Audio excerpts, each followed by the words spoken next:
Hello, and welcome to another exciting episode of Way of the Brush with me, your host, Chris, aka Mini Wargamer Chris, aka The Name Butcher, aka Hey You, Get Off My Lawn.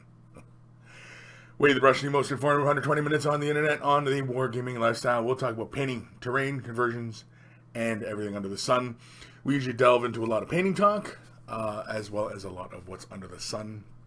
So if you are a first-time viewer, and you're just wondering what the heck we're on about, yeah, it's no holds barred sometimes, and sometimes we get to some painting questions, or conversion, or terrain, or just general gaming and whatever, just whatever. So if you are a first time viewer, you can ask your questions live. If you're attending live, you can ask them in the chat. And of course, you can always send them to chris@miniwargaming.com. Send me an email.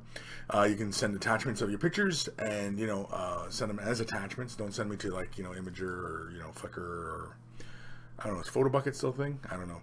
But either way, not as extensions outwards. Attach them in the email itself, and that way it's all nice and neat and handy. Of course, you can always join me on wayofthebrush.com. where basically you have all the links to Discord and Instagram and Twitter and all that stuff. And of course, it also has a link to the Monkey Shrine and the Monkey and the Way of the Brush t-shirts. Of course, as everybody who's purchased t-shirts, I want pictures of yourselves in your shirts, looking manly or womanly, whichever it may be. How about confident? Let's just try looking confident in your garb as you walk the streets of whichever town you're in, and you just look like a connoisseur of all that's good and holy in this world. So, of course, again, if you are attending live, you can ask questions in the chat, and of course, if I don't get to it right away, the monkeys are also more than helpful.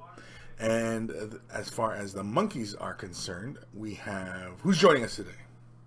We have Sofa Bear, greetings. Eldari Lamborghini, here we go. Anthony B, woohoo. Ram V, hey monkeys, hey Chris. Eldari, cue the epic tunes, Is it time for a new intro? Do you think it's time for a new intro? Because I know we talked about it before, that that intro was so 2015, right? So, maybe I need to work on a new intro this year. Maybe get it ready for the 2018, so 2019 year. Because I'm sure it'll probably take me that long just to get that finished and completed. But otherwise, yeah, maybe it is time for a new intro. But, yes. Anthony B, shotgun beers. I know I will be when watching UFC tonight. Who's fighting tonight? Who's on the card tonight? I don't know. Usually, I don't think I ever end up catching UFC, like pay-per-view, whatever. Usually whenever I'm, with my brothers or with my buddies or what have you, and, we get it and whatever. Sit around and, watch dudes beat each other up, which is always fun. G Squared, hey, monkeys. Hey, Chris. Hey. Johnny Chop Shops, up, monkeys. Eldari Lamborghini, good afternoon, monkeys. Damian Herbert, oh man, I have to leave soon. That's what happens when you have a wedding to be in. Not mine. That'd be hilarious. Somebody missed their wedding because they were watching me. That would be hilarious. I would definitely put that in the category of hilarious. Somebody just misses their wedding, and my God. Who else we got here? We got Ghost of Starman Deluxe, Way of the Brush, half an Easter egg, a brownie, and a box of Blight Kings. This afternoon will be good. Vasily Shimko, hey Chris and Monkey People. Ram V, how are you monkeys? Aaron Seach, the best part of Saturdays. Howdy, Kris, and fellow monkeys. Well, welcome. Tavo, hello, everybody. Damien Hibbert, Kris, the name butcher. Dark Vision, hi, Kris and all. George Hintz over on Twitch. Me. Me. Just me. Vasily. Also, don't forget the pictures of nude monkey shrine. Ooh, I don't know. I don't know if we want nude monkey shrine. I don't think we do. I mean,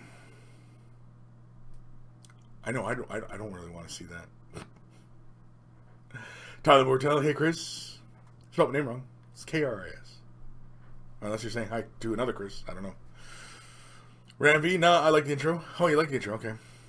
Tyler Bortel, hey Kris. Spelled it right that time. Aaron Seach, intro is fine, signature of the show. Okay. Alright.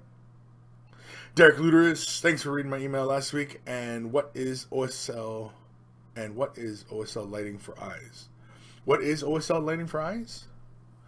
Is object source lighting. You know, when you see like people creating that glowing effect. Yeah.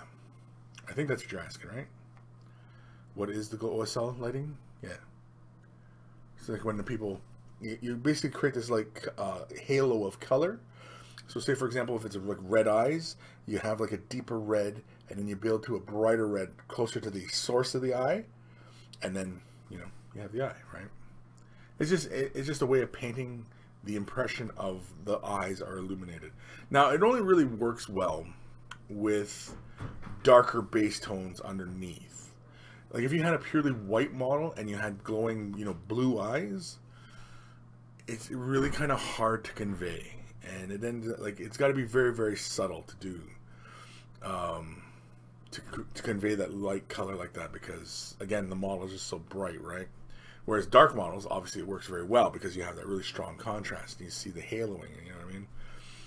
That's why oftentimes you don't see a lot of OSL on bright models, because it just looks a little funny. Johnny's Chop Shop, the nude monkey shrine. Have you seen some of the monkey? Yeah, exactly. I don't know. Man, have you even seen me? I mean, like, come on. I don't even. Man, I mean, no, I don't know. Oh, which reminds me, I don't know if some of you guys seen the Facebook post, but I updated the monkey shrine the other day. Added a few more pictures in, and so again, got me. Keep sending more pictures of yourselves. I'd like to have that monkey shrine just be a huge gallery of mugs. Be fun. John J, what's up, Kris and monkeys? Nothing. Just doing the show as usual and talking to you guys, and yeah. Anthony B, Kris, the whole card was turned upside down, but I have a personal connection to this one. My jiu-jitsu coach is fighting on the card. Really interesting. Avid Mater, Kris is an MMA fan. I'm not a diehard fan. My brothers are both like fanatics for MMA, and I used to watch it when it was still, before it was UFC. It was just, it was basically just blood sport, right? And then it became more regulated, and became the UFC, and became very commercialized, and I mean, like it's a very compelling sport, along with boxing. I mean, I was a big fan of boxing when I was younger. My father was a big fan of boxing, and I'm not above, two men battling it out. So, yeah, I mean, yeah, MMA though, I'll watch it whenever. There's a few fighters that I used to watch back in the day, but as far as like a lot of the new guys these days, no. I also have a cousin who also is a fighter, and so I try and keep up on his info as well. And he recently just did a fight, and I don't know if I shared it or not, but anyway, yeah. So. Yeah, but I do keep up a little bit. I'm not a diehard fan. My brothers could tell you the stats on all sorts of fighters and stuff like that, and the fighting styles, and who would be a good matchup against who, and who, what I mean? Like, yeah, they live and breathe it. My brothers.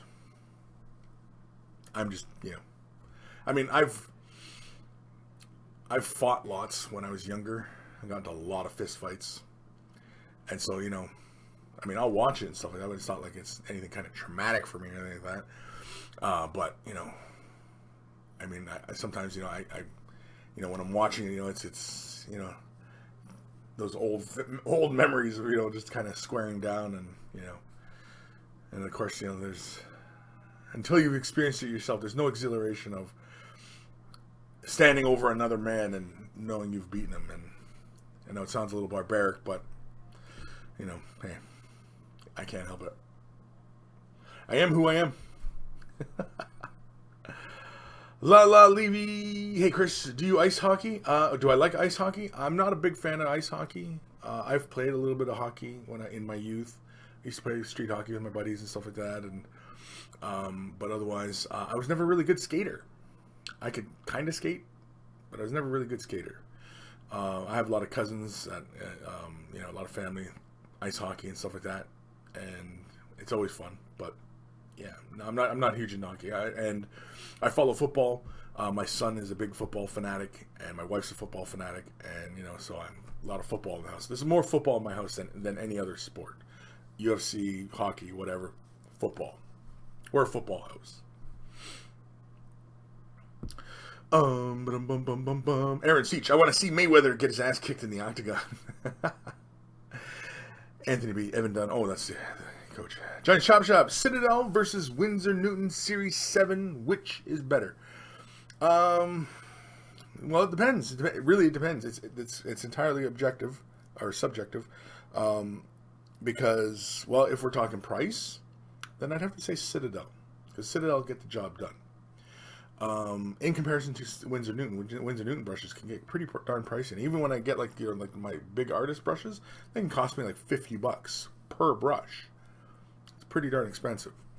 But the thing is though, is that they're made with, you know, really fine sable, and when you're doing fine work and you want a smooth movement across the canvas or across the surface, nothing beats a smooth sable brush. So Windsor Newtons tend to be the Rolls Royce of brushes right now. Some would debate that, of course. Some would say Da Vinci's better. Some would say Raphael's are better. Of course, we have, you know, that new brush coming out. RT, what is it? These guys got a Kickstarter coming up pretty soon. We're going to be doing a little spot for them. Artis Opus. And these could very well be the next Rolls Royce of brushes. So, you just don't know. But anyway, they're going to have a Kickstarter pretty soon, so, and they've asked for us to do, you know, a spot showcase for that. So, expect that soon. But otherwise, I'm a fan of Windsor Newtons, but I hardly ever use my Windsor Newtons. And that's the thing. I love my Windsor Newton brushes, but I hardly ever use them. I have a 0, 00, 000, and I only ever really use my 0 and my 000. I don't even know if I've ever used my 00. And you know, with Citadel, they're just, you know, workhorse brushes, and they're available everywhere. You know, whenever I go to, like, you know, the art supply places, sometimes they're out of Windsor Newtons. They don't have Windsor Newtons, you know, and they don't have what I'm looking for. But Citadel brushes, I can go to any hobby shop, find them. So, you know, take your pick, really.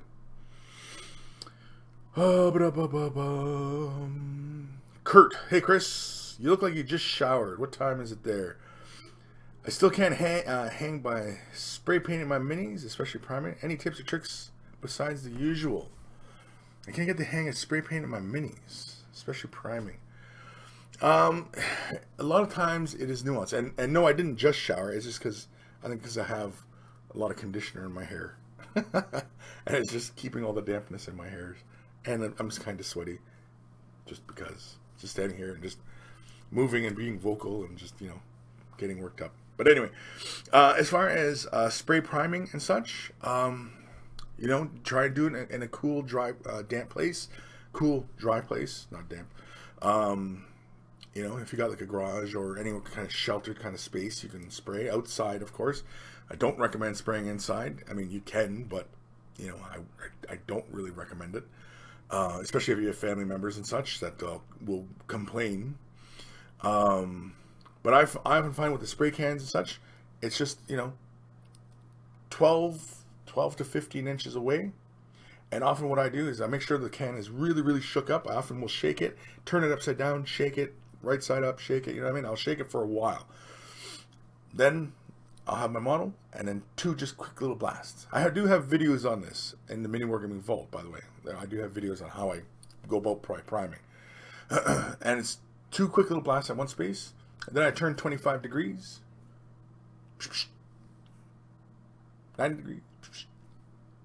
And I just do that way. And then maybe 1 from the top. And then, of course, I'll turn it on its underside and look at the underside of the model. If it needs it, then once, twice, and that's it, you know? But oftentimes I prime with white or light gray. And, you know, I don't spray with black. Primer is just to provide a surface for the paint to grab a hold of the model surface. It's not really there to be entirely an under point for painting. You know, and especially if you're working in brighter colors, you want to work with a lighter primer. Oftentimes, a lot of people get themselves into trouble priming their models black, and they want to do Imperial Fists, which are a bright yellow, and they end up fighting for a long time trying to build that yellow up. And so, you know, save yourself some trouble. If you're going with bright colors, you prime it white. And, you know, yeah, oftentimes I stick with a white or a light gray. White is fine. Light gray, I prefer. It's easier on my eyes because under the lamp, I can still see the model's details. And yeah, you just be careful and not over priming. I often don't go like spray, like psh, I don't do that. I just go 2 pumps, just toot toot toot toot toot toot toot toot. You know what I mean? And that's it. That's all the primer it needs.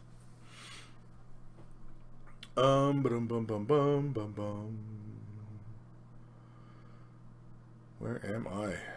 Comments are moving here. Anthony B. Football, hockey, MMA are all up in my house. Little bit of baseball. My interest isn't peaked until towards the end of the regular season. Yeah, when you start getting into playoffs and it's, you know, you're starting to see.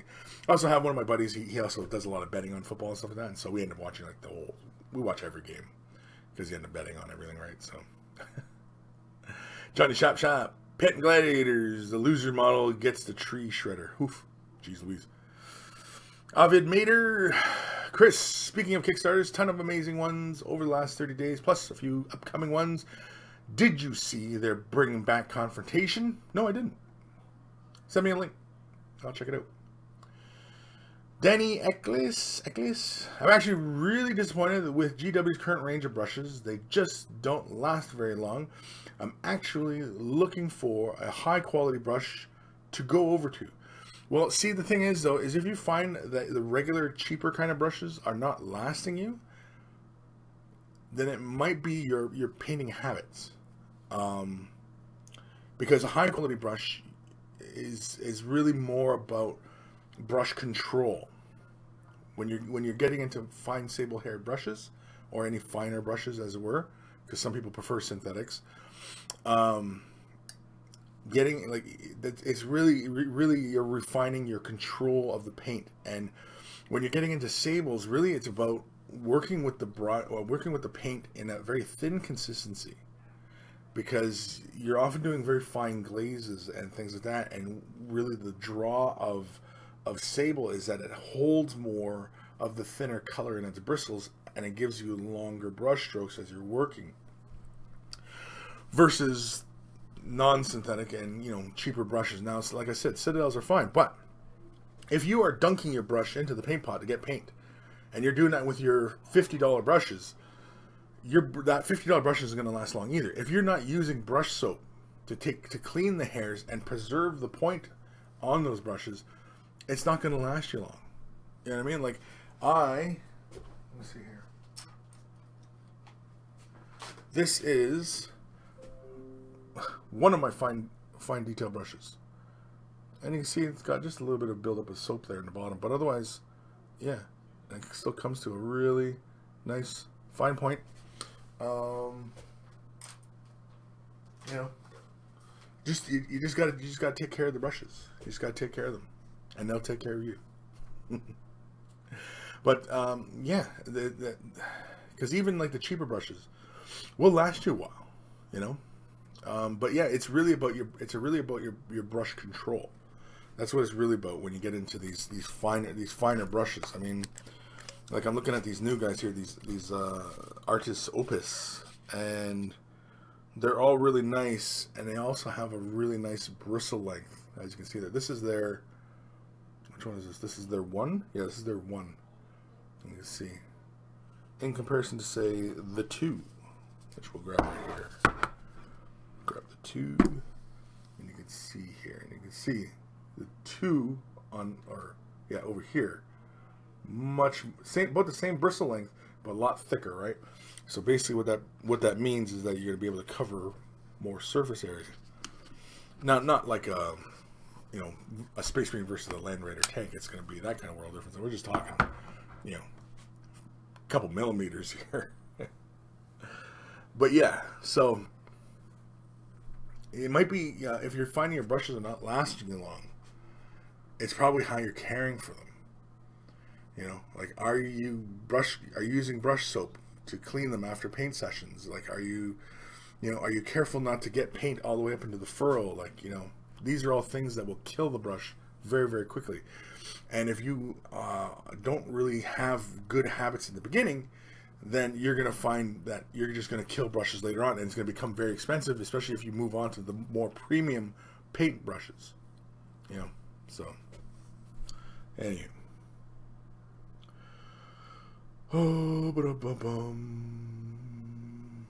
G squared. Hey everyone, did YouTube modify the chat comments recently? I used to be able to see them on the side of the video feed, now only below.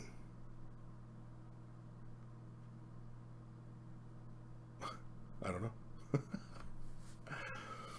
know. David Vaughn, late to the party. Sup Chris, sup Changos? Changos? War Budgies, joining the chat from Texas. Hey everyone, hey. G squared, oops, that was dumb. Please ignore my question. Okay. Ben Ossick, does the IMCF have jousting? Don't know. Danny Eccles, I was thinking that I might just be a bit rough with them, but I've got some old Citadel detail brushes that is still pretty good. I don't use soap though. Think I need to. Yes, exactly. That's the kind of thing I'm talking about. Is yeah, start getting into the habit of taking care of those brushes. Get yourself some brush soap. There's a few brands out there. I personally like this brand right here, Masters Brush Cleaner and Preserver. And of course that says preserver because after like cleaning the brush, rinsing it off, I often will have the damp brush and just run it once or twice through the soap and then draw the bristles to a nice point, leave it on its side, let it dry, put the cap back on, and then put it away if I'm going to be, if I figure I'm not going to be painting for a while, right? After every paint session. It's not like, although sometimes, yeah, sometimes when I'm dry brushing, I will clean, especially if I'm working like reds, blacks, any of the really kind of strong pigment colors, I will wash my dry brush before moving to another color. Just because dry brushing, especially with the really strong pigments, and if you don't really wash the brush really good, you will get cross-contamination of colors. And so, yeah, I find that that's an important factor. So, yeah, I will often wash my dry brushes between colors if I'm working with intense colors. If I'm building a color, like if I'm going with, like I'm kind of jumping phases and I'm using, say, a red here, and then I'm jumping to like a light blue, and you know what I mean? And then I'll end up, with cross-contamination.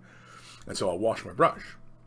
But if I'm building the color kind of upwards, then I don't really worry about it that much. But otherwise, yeah, I will wash my dry brushes and with the soap and clean the color out. Just because I don't want contamination, right? But yeah, Danny, I highly recommend. I do have a few videos on brush care, and of course there are a few videos out there. If you're not a Vault member, there are a few videos out there on brush care, but I have quite a few videos on them, and I even did one recently this year. I think it was kind of an updated kind of thing, and so yeah. So yeah, definitely check them out, Danny, and definitely start taking care of your brushes. You'll find that you get much more out of them, and switching to like a premium brand of brushes is not going to take care. It's not going to fix things. The underlying problem is how you're taking care of your brushes. That's what's going to determine the length of life you get out of them. Hydro Panos. Brush soap is dope. Is dope, man. Straight up. Word. David Vaughn. Changos is Spanish for monkeys. Am I saying that right then? Changos? Or is it like Changos? I don't know. I don't know. My Spanish is terrible. Hydropanos, how's it going, everyone? I think everyone's doing pretty well. Ben Ossick. Kris, have you seen the new assault drill from Forge World? I have not. The assault drill? Or well, I've seen some new things. Maybe it was the drill I saw. It was a little while ago. It came out along with some other crazy crap. I can't remember. But yeah, I think I do remember seeing a new drill from somebody. Either way. Send me a link. Nicholas Allen. Hey, everyone. Hey, Nicholas. Dark Commission. Without soap, paint would build up near the furrow and the hairs will splay out. Yes, exactly. And again, Danny, if you're noticing the hairs are kind of going everywhere, that's because paint has gotten down past the metal furrow. Paint is sitting in there, and it's causing those to build up in between the hairs and making the hairs splay out. That's what causes that effect on brushes. That's because paint is getting down there. How does paint get down there? Well, when you're just dunking the brush into the paint, that'll do it. I see that all the time on the Privateer Press videos, where he's dunking the brush into the paint and he's just boop, you know what I mean? I just like, oh, let's try and show some good habits, you know? Let's try and get everybody on the same page so that everybody can, you know, enjoy this hobby, you know. But either way, what was I ranting about? Fear School. I'm looking for magnets. Is there any brand better than the others? I don't know. I mean, we distribute magnets under the name of Primal Horizon, so you might see those in your hobby store.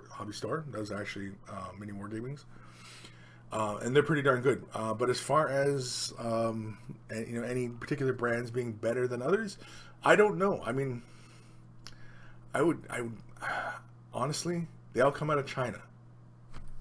So, you know, draw your conclusions from that. Nicholas Allen, reading the Dark Elder Codex and cackling like a madman. G squared. Email? Is it email time? It's getting pretty darn close to email time. Ghost Starman Deluxe, do you know the mole from Thundercats? The assault drill is the mole from Thunderbirds. Thundercats. Thunderbirds. The mole from Thunderbirds. I don't remember the mole from. I remember Thunderbirds, but was it the big white one with the drill on the front? Is that it? Is that what I'm thinking of? Anyway, War Budgies. Don't mind the Forge World drill. It's a boring machine. No, but seriously, the model is pretty legit. Cool. G squared Ghost, isn't that theft of IP? Could be. Lions of Caliban. I don't think I've ever read that name. Kris, your Morathi Wings tutorial was awesome. Well, thank you. I spelled my name wrong. It's K-R-I-S, but it's okay. Lions of Caliban. Well, thank you. I'm glad you enjoyed it and you hopefully learned something other than, you know, finding it very, you know, entertaining in what I did. I wanted to do something a little bit different. I wanted to use some stencils to get more texture to occur on the surface, but I was having difficulty with my stencils, and so I basically just crumpled them up and I said, screw it. And I just carried on with something else. And I just did that effect there. So, yeah. But oh well. But thank you, Lions of Caliban. David Vaughn, looking at getting agitated for Vallejo and Army paints. Don't know what size to get. Didn't realize there was a lot of different size agitators. 3 millimeter. 3 millimeters is a good size. You can go 5, but sometimes the neck of the bottle might be just, you know, damn near 5. I think the neck of the bottle is probably like 8 millimeters, but 5 should just plunk right in. You should be okay with 5s, but I would go with 3s. 3 millimeter. Millimeter. Ben Ossick, the model they put out for the Custos Chapter Master guy is hilarious. His cape is about half an inch thick, it looks like. Yeah, well, I mean, that's just the way they sculpt it, right? I mean, and Forge World seems to be still doing kind of things, kind of old school, you know, with like kind of traditional kind of sculpting. I don't know if they're doing CAD work yet, but maybe they are. I don't know. DFW Monkey. Do you know who Ron Jeremy is? Yes, I do. Not personally, but I am aware of the name and his chosen vocation. Madcap Crazy. Just read through every Crossed comic. The one with a bone cult from some 60,000 years ago reminded me much of the Dark Eldar. Okay. Ben Ellis said, Chris, the Monkey Lord, is there anything you'd like the look of Space Wolves you don't see many people doing? I was given an Imperial Knight and he was very damaged, but I managed to fix it up. Anything about the Space Wolves that I like? I often like just the pure color scheme of. Now I realize it's only one particular. What are they called? Not the wolf packs are, you know, like crap. I can't remember what the hell they're called now. You know, each wolf lord is each company, great company. And the one I always like is the straight up, you know, the yellow with the big, you know, wolf head. I know that there are different ones, and you know, you can supplement them with, you know, different colors and stuff like that. And I often just like that light blue gray with that strong yellow, and you know, I often like the wolf guard with, you know, the yellow and black jagged lines, and yeah. Isn't it Blackmane? Blackmane's got that color, or is that Logar or Logan? Grimnar. I thought Grimnar's was the wolf, and it's a black field with stars. Either way, it's all very cool. Is there anything like that I like the Space Wolves that I don't see many people doing? No, because I mean, like, you know, some Space Wolves, they go with really strong grays, which, you know, works. And you go really kind of, you know, old school kind of Space Wolf where they're really, really blue gray, which for me works because I like old school color schemes as well. I'm trying to think anything. No, the Space Wolves are really, really cool. I like the imagery. I like, you know, how they're different, and you know, of course, they're probably going to be excommunicatus pretty soon. Who knows, right? In the grand scheme of things, but yeah, I think they're going to get excommunicated. I think the Space Wolves are in trouble. There's just too much heresy in their army. Punk 61-1 just joining, painting up some Dire Avengers. Cool. I got tons of Dire Avengers I got to get done. Tons, and I still have more in boxes over back there, right down there. I've got like, I think 20 more Dire Avengers to assemble. But Dire Avengers is so darn good now, especially under a sermon. I played a game against Steve where I took a little brick of Dire Avengers with a sermon, and he makes them really great. They're good, but he makes them great. Aaron Seach, airsoft BBs make good agitators. Oh yeah? I wouldn't think so, because a lot of times those airsoft BBs, aren't they like a plastic? Like there's not much weight to them? But I don't know. I don't do any airsoft, so I don't know. I can't say. JD, hey Chris and fellow monkeys. Hello JD. Ben Osig, sounds like someone is having a bad day in the background. Oh, you mean here? Like a bad day here? Steve and Mitch are playing a game right now. I don't know if it's for Steve's channel, if it's for Mini Wargaming, but either way, it's Mitch and Steve. They like to play these crazy kind of scenarios, which are very, very interesting. I haven't watched any of the battle racks, so I always just kind of watch them while they're playing. And Mitch always has these really fun scenarios that they do, and so it always seems really cool.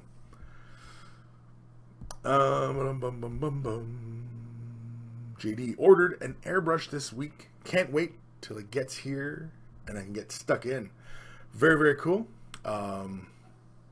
Airbrush, just know that, you know, it's not going to be just picking it up and just, you know, all of a sudden everything's going to be awesome. There is a learning curve with it, you know.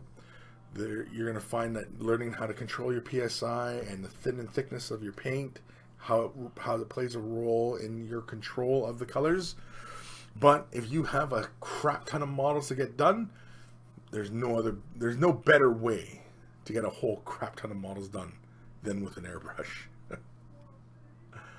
And you will go through more paint too, I find, because you end up mixing a lot, and then it's like, oh no, I'm not gonna pour it back in. So, or I made a mix and just pour it out, whatever, right? So, yeah. Dark Commission. I use stainless steel bearings. Got 5 millimeter for £20. Cool. Aaron Seach. Nope. Airsoft BB work great. They are heavy enough to sink to the paint and do not rust like metal BBs. Okay, there we go. So try airsoft BBs. Just do not use. Absolutely do not use copper BBs. Probably even pewter BBs. I wouldn't even use pewter ones, or like even pewter or lead. Don't use those either. But I know copper will react with the paint. Bobo Cannon. Bobo Cannon? How to clean it? How to clean what? How to clean the airbrush? When we were talking about airbrush? Or how to clean it? Was there something on Twitch I'm missing here? Am I missing comments? No, how to clean it. I'm afraid, sir, I don't know what you're talking about. No, sir, I don't know. Kris, thanks for answering my questions. What components are you running in your gaming PC? In my gaming PC? I have no idea. The PC that I'm using is probably about 6 years old, 7 years old. Has not been upgraded. Okay, here we go. Now this is going to sound really noobish. I'm like, you used to be able to do it really easily on the older Windows, but in Windows 10, how do I go to see the profile of the computer? You know what I mean? Like, because like on a Mac, it's really easy. I just click on the Apple, and then it's just simple about this Mac, and it'll bring up all the spec info, like what processor and blah blah blah, right? How do I do that on Windows? And I can tell you right now. If you could tell me how to do that on Windows icon. Windows 98, it was just simply clicking the Windows icon, like right clicking, and then bringing up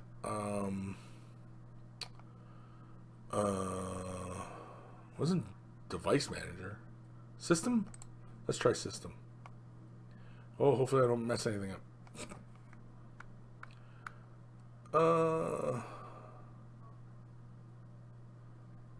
Okay. Well, right off the hop, I guess what I can tell you so far about this computer is that it is running an Intel. Like I said, this is about 7 years old, so this is running an Intel i7 3.4 gig processor. It's got 16 gigs of RAM. It is running 64-bit architecture. What's my display? Do I have anything on my displays? No, nothing telling me what size of video card I have. That doesn't tell me crap.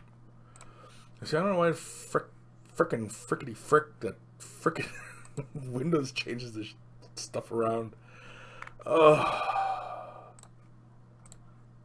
Anyway, now I just oh, how much storage do I have? I'm only dealing with a terabyte of storage on this computer. On my Windows computer, it's only a terabyte. Again, like I said, this is an older one. But the display, doesn't the display tell me, like, what frickin' video card I have? Okay, guys, I need help.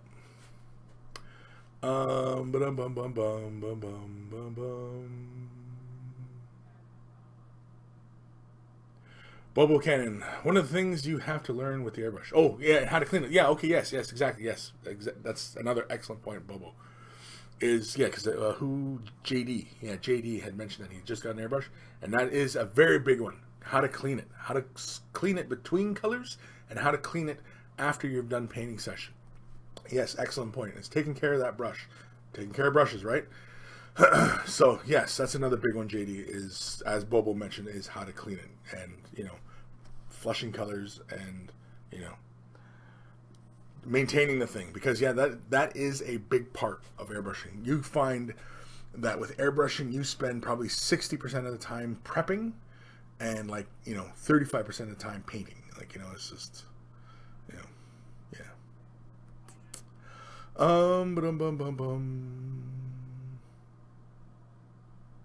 Aaron, have to go be an adult later, Chris. Like monkeys.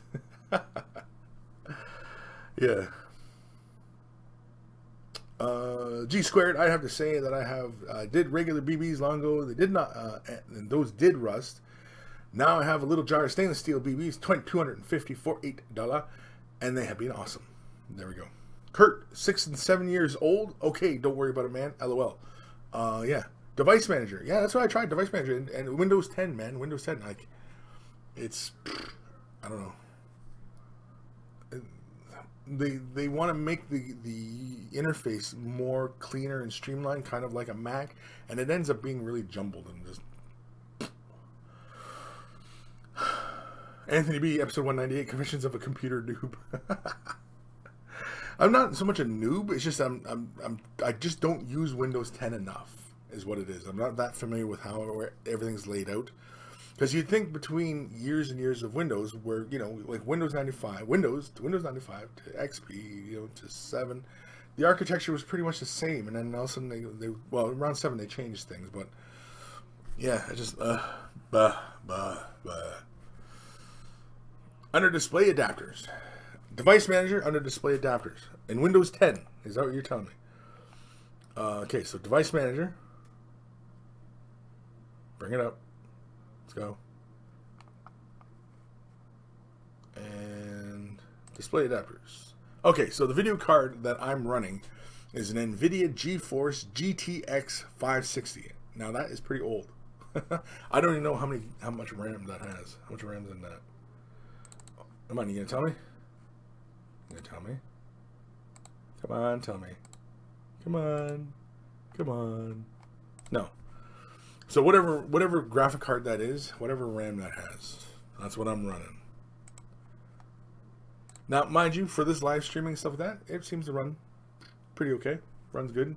I used to have a lot of problems before, but I think now that, you know, updates and stuff like that have just kind of calmed down, and I think, you know, the broadcasting software has kind of caught up with what is going on.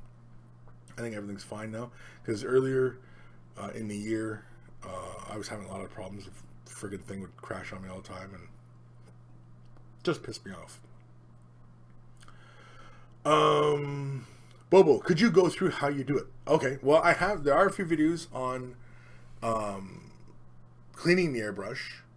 I mean, like, in a nutshell, I mean, like, when I'm, like it's a pretty lengthy process when you're breaking it down and you're going to clean it. Now, oftentimes, when I'm flushing colors, I will flush with water, and then I will usually give a little spritz of Windex. I use Windex between flushes, and when I clean the brush. So typically what I do is, if I still have paint in my well, then I pour it out. Either pour it back into the pot or just dump it. Then I spray the excess off. And oftentimes what I'll use is one of these little pipettes. And I'll fill it with water, pour it in, and then what I'll do is I'll use the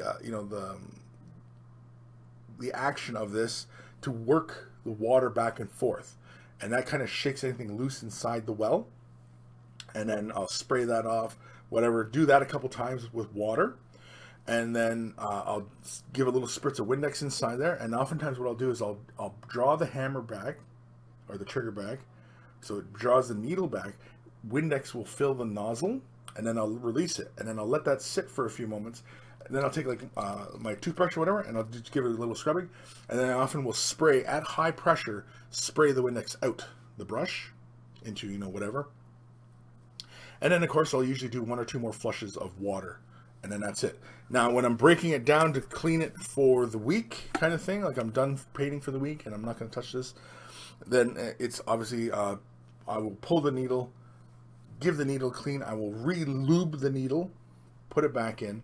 If I find that I have paint clog kind of anywhere, which, you know, usually if you're cleaning this thing regularly, you usually don't have to disassemble it to clean it, because, you know, it's not necessary. And I actually got a bit of water in here. But yeah.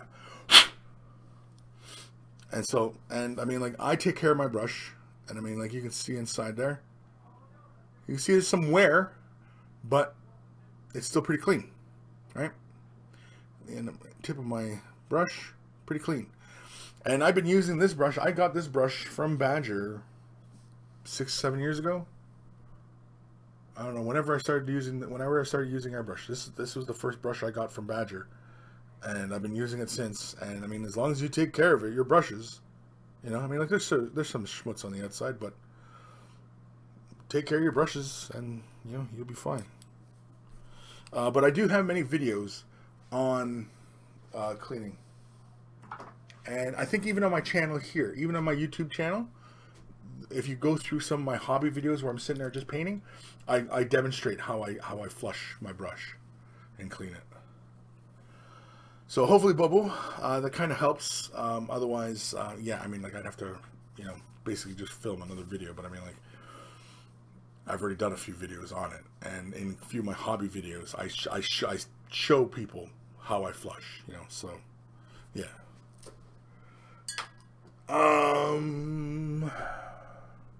JD, I have a ton of NIDs that I need to do, so I thought it was a good opportunity to get an airbrush and learn how to use it. Yeah, you will. And by the end of those tier NIDs, you'll be done. You'll have a good handle of airbrushing and nuance and control. I guarantee it. If you use it for the entire army, and you finish your entire army with an airbrush, yeah. Ben Osick, bring back Windows XP. I was a big fan of Windows 2000. That's where I think Windows 2000 was the peak for me. It was just really good. It was useful and handy, and it ran well, and you know, I mean, I understood it, and you know, yeah. JD, I've watched a few tutorials and also that DVD on Mini Wargaming with Austin. Okay, good, yeah, good. That's a good one. I really like that DVD that Austin produced. I highly recommend it for everybody out there who is new to airbrushing to definitely watch it.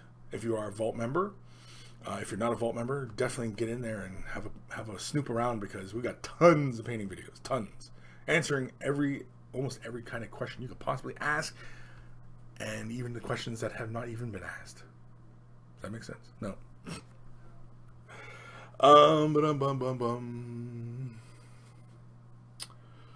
Where am I? Stephen Henry, wouldn't rubbing alcohol work too for airbrush cleaning? Yes. Oh yeah, rubbing alcohol works just fine. Yep. I've even sprayed nail polish thinner through the brush, which is basically an acetone product, and I sprayed that through the brush and it's fine. I mean, wear a mask, of course, but yeah. Bobo, re-lube with what? With the very fine oil. Badger sells. Most of the airbrush companies sell their own version of lubricant, and this is just a fine lubricant.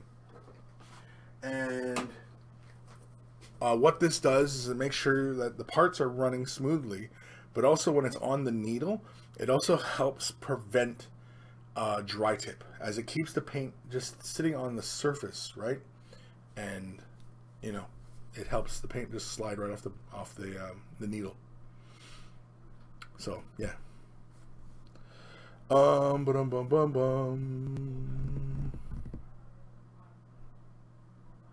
G squared. We don't want to see the tip of your brush, Chris.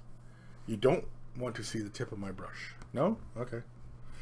Stephen Henry and clap, huh? I'm gonna miss something. G squared, the title time, episode 198, the tip of Chris's brush, not for public consumption. Bobo, absolutely, thanks. Yeah, so check that out, man. If you're not a Vault member, check out our Vault. You can try it out for free for 7 days, and you get full access. Just make sure you get the silver membership. But if you're already a Vault member, then go digging into the Vault. Those are some older videos, but they're well produced, and the information is still very relevant. It's always going to be relevant until the information in like the painting videos in the Vault, like until there's a new paradigm shift in how we paint and apply pigment to a surface, until there's that new shift in consciousness that that's not the only way to do it. Those videos will still be very relevant, even though some of them are produced damn near 10 years ago. G squared, episode 198, flushing Chris's brush. Anthony B, 198, flushing tips for a clean bowl. Coffee time. That one was funny.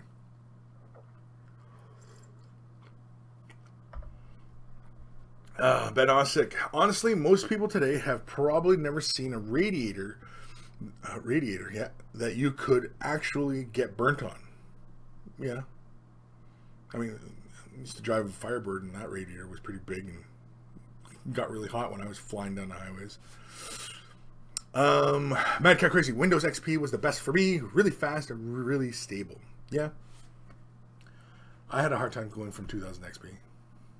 But once I tried it, it was kind of nice. Dark Commission 198, answering the questions that haven't been asked. That's right. That's pretty much it right there. Answering the questions that haven't been asked. Oh, I can't use that one. Okay, hold on. Let's go. Crap, where is it? Oh, there it is. Sorry. Answering the questions that haven't been asked. Oh, Bobo, you are a Vault member. 4 years. Okay, awesome. Well, thank you. Thank you for being a Vault member. And thank you for supporting us. But yeah, definitely check it out, though. If you're having a hard time finding stuff in the Vault, the video tag cloud is pretty good. But as far as I understand, Matt updated the search engine, and so it should work better now. So, yeah. Okay. There we go. Answering the questions that haven't been asked. That's where we're at right now.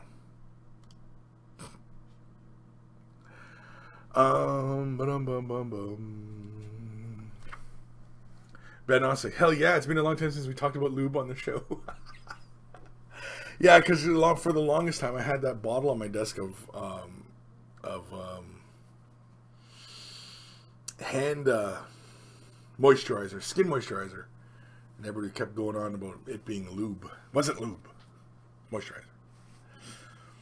198, just a tip. That's the other segment I have on my channel, just the tip. Of course, I've on Discord, I have a spot on Discord for like questions and such. There's a channel, questions and answers, and I've always wanted people to, like, just, post questions. So add Kris, what about this? And something I could do for just a tip, which is, just basically just answering. It's not quick tips, because quick tip is like, how do I highlight black? And then I show it, right? Be something more specific, like even more specific. How do I, what is this problem? Or what is, what I mean? Like, because it's been a while since I've done, just a tip, which is, yeah, kind of fun.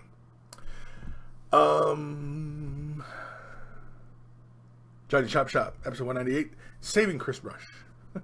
Anthony B, shaving Kris's brush? Shaving it? Really? Shaving? We're gonna shave it? I don't know if we want that. All right, let's do an email. I think it's because it's email time.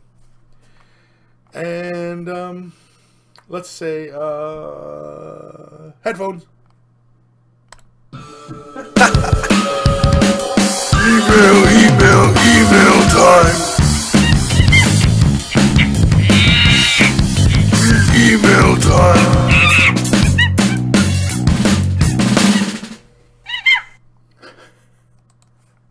Oops, I didn't even pick an email yet. Oops, there we go. Okay. And of course, we always have to give thanks to Guymere Alfer, aka Carl, aka Beer and Blood Bowl, for taking the time to create those little jingles for the email segment that we all love and giggle at and enjoy and brings a smile to our faces. So thank you, Carl, for taking the time to do that. This email is from Donald? Yeah, let's say Donald. Hi, Kris. My name is Don. Oh, sorry, Don. We met at last at Adepticon, and I briefly said hello this year. Anyway, your painting tips are extremely helpful, so I thought I'd shoot you this question. I am painting Karos. Is that Karos? Karos? Anyway, Karos Freight Weaver. And when I get to the final step, I want to give my demons a kind of overall shimmering effect. Only 2 ways I can think of doing it would be dry brushing Storm Host Silver or trying to make a super thin wash out of it. I do not have an airbrush, so if there are any tips you can give to make this work, I'd appreciate it. Well, there are a few ways you can give them a nice shimmery effect just by brush. You don't have to do it by airbrush. You know, and make this kind of work, right? Yes, you could take Stormhost Silver. I find though, if you thin it out with water, the medium and the metallic medium separates. So you're better off using an acrylic medium, like Lamian medium, to thin Stormhost Silver down. So that way it will thin out, but the pigments won't separate, right? And then you can apply a fine glaze like that. Now, if you do that, you might find that the color, especially if it's like a bright blue or something like that it is going to just become kind of overall gray feeling. And you might not want that. And so the other thing I would recommend is getting your hands on iridescent medium. And I've used that on a Zinch model before. Do I have it around? I have used it on a Zinch model on the flesh, and it gives it this really kind of iridescent kind of look. Where basically what it is, it's not quite like metallics. You actually get this kind of rainbowing color kind of effect. Yes, Tyler Bortel says iridescent medium, thinned and brushed over. Just thinned a little and brushed all over. Yeah, exactly. Iridescent medium. And I like Liquitex iridescent medium. You get that for like $15. You get a big old tub of it. It'll last you a long time. And you know, you obviously the deeper the color, the more of the iridescent effect becomes visible. But even on top of bright colors, it still shows through in the light of the room and everything like that. You'll see like almost like sparkles and different colors of light kind of thing bouncing off the model. It's really, really fun. And then of course the other way you can go about it, I suppose, is you could go with mixing the metallics into the color for the final highlight, right? You could try that. Again, it might give you a bit more of a gray impression, whereas the iridescent medium, when you lay it really thin, the color is like, it just goes right through it, and it just sits on top of that surface, and it doesn't even interfere with the other undercolor. So I would recommend iridescent medium. I like Liquitex. I know there are a few other versions out there from other companies, so you might want to shop around, whatever price point you like. But I think, yeah, that would be your best bet, is iridescent medium. So thank you, Donald, for sending that in. And hopefully that helps. And yeah, the Stormhouse Silver, I mean, like I said, it could work, but you definitely need to thin it with medium. Don't use water. But again, the overall feeling might be a little gray, you know, especially at a distance. It'll be shiny, but it might give just like, it might dull that nice rich blue color, because often Zinch is blues and pinks and stuff like that, and it might dull that down a bit. Whereas iridescent medium, it doesn't interfere with the color underneath, and it only plays with the ambient light, you know. So yeah, as long as you're applying it fairly thin, you're not like laying heavy coats down or anything like that. So thank you, Donald, for sending that in. And I think we'll do one more. Yeah, let's do one more. This is another one. This is from Andy Clark. Kris, please see attached pictures of some of my Empire models. So many more to go. And he's got a huge Empire collection. Ooh, very nice. There we go. And so he's just showcasing off his work. Nice and clean, looks like. This guy's still a work in progress, I assume, because his base is still got to get done. I like that. I like the character of that piece. Ooh, very nice. Yeah. Nice big bases for them. Oh, look at this guy. Oh, I like that little effect you did on the globe there. That looks cool. Very nice.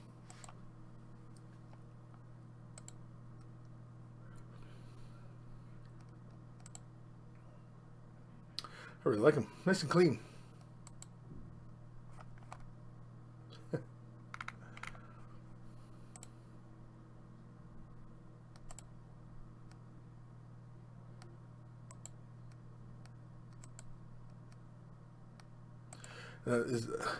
Is this army supposed to be like the Knights Templar? Is that why they're all white and with the red crosses kind of thing? Was that it? That was it. No, there's no other comments there. And so, bang. Boop. Bang, boop. So thank you, Andy, for sending that in. Awesome stuff. Very nice. I look forward to more pictures. And, you know, really nice work. And I'm looking forward to more. Nice and clean, it looked like. And I did like that effect you did on the globe, too. That looked really cool. Back to the comments. Where are we? Ghost of Starman Deluxe. I imagine one day, if lube somehow become illegal, Kris will be dragged off shouting, "It wasn't lube.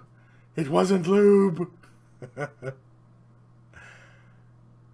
it wasn't lube. Shogun Ka William Ka. Kris, how do you make spiderwebs? And Ka King 555. Oh, I assume it's the same Ka. How do you make spiderwebs? How do you make spiderwebs?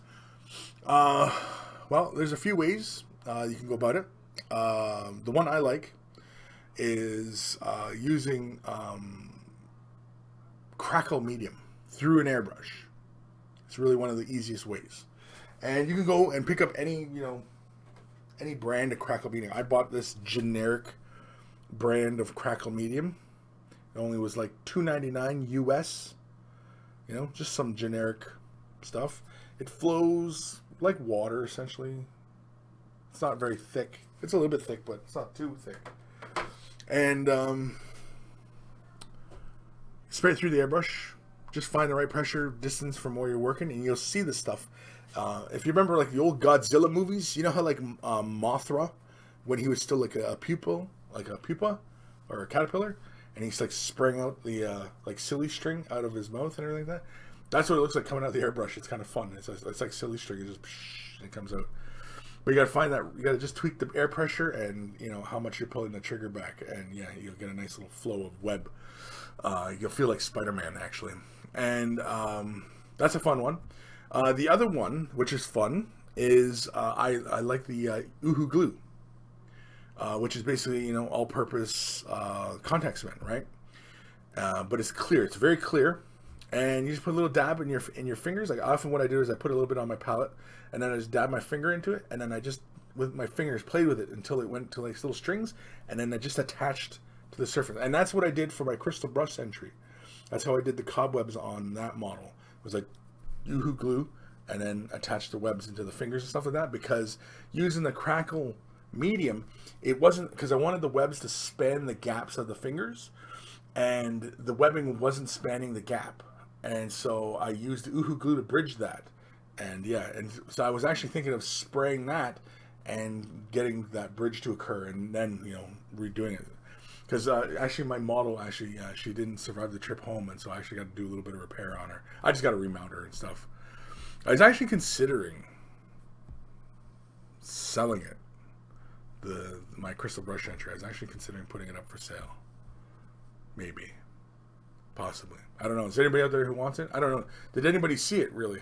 That's, I guess, the other question, really. But, yeah. So, in a nutshell, that's two ways right there. I just told you 2 ways, Cocking, how to make spider webs. You can probably find some tutorials out there on how to do it. And I noticed Green Stuff World has just put out a product for making cobwebs. And I'm pretty sure it's probably just a repackaging of crackle medium. So, yeah. Andy Clark, yes sir. Knights Templar. Yeah, they are Knights Templar. Okay. You need to do 40 spearmen like that as well. And a steam tank. Wow.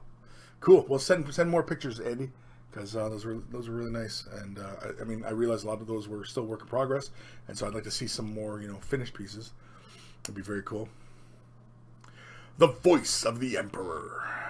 Caught unawares by email time when taking a bathroom break is an unpleasant experience. Sorry.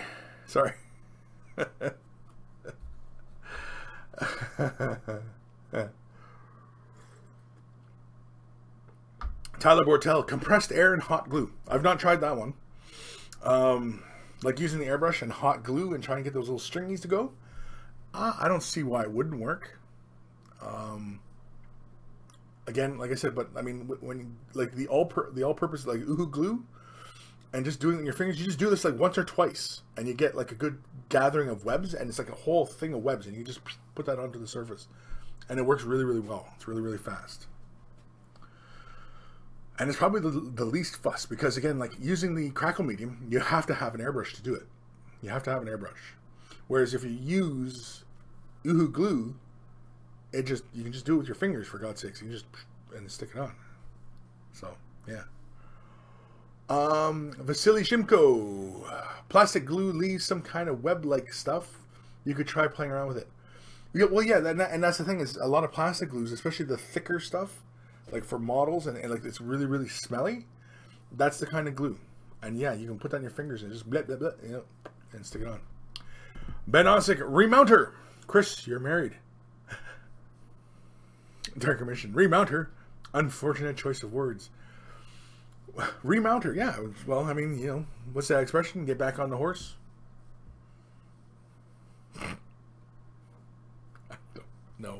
I don't know. Let's see here. George says Hollywood uses hair dryers and hot glue for cobwebs. Yeah. Again, well, that's what somebody said. Tyler Bortel was saying hot glue and compressed air. I think for, like, you know, larger surfaces, I think that works, because you use the hot glue, right? And you can draw this big string down, and then you're just using like a hot air gun and whatever, and just you know, send it flying, right? Or hair dryer, just send it flying. That's pretty good, you know, for larger stuff, right? But for our needs, smaller miniatures, I don't know. I really wouldn't want to try it. Those two methods I mentioned before are some pretty darn efficient methods, I think, for our needs. Johnny Chop Shop. Way of the Brush, episode 198. Remount her. How to remount her. It's not how to remount her. We're not going to show that. Oh my God, I got to hear up stuff. Ben Osick, just gather some real spider webs. Or you can just gather real spider webs. Excellent point there, Ben. Because spiders are everywhere and webs are everywhere, right? Doesn't take long for cobwebs to build up and stuff. So, yeah, we could just do that. What time are we at here? Holy man, we're 10 after 1 already. Jeez Louise. All right, let's do some more emails, because we can. This next one is... Did I do this one already? I didn't do this one. No. Okay. Headphones. Email time. Email time.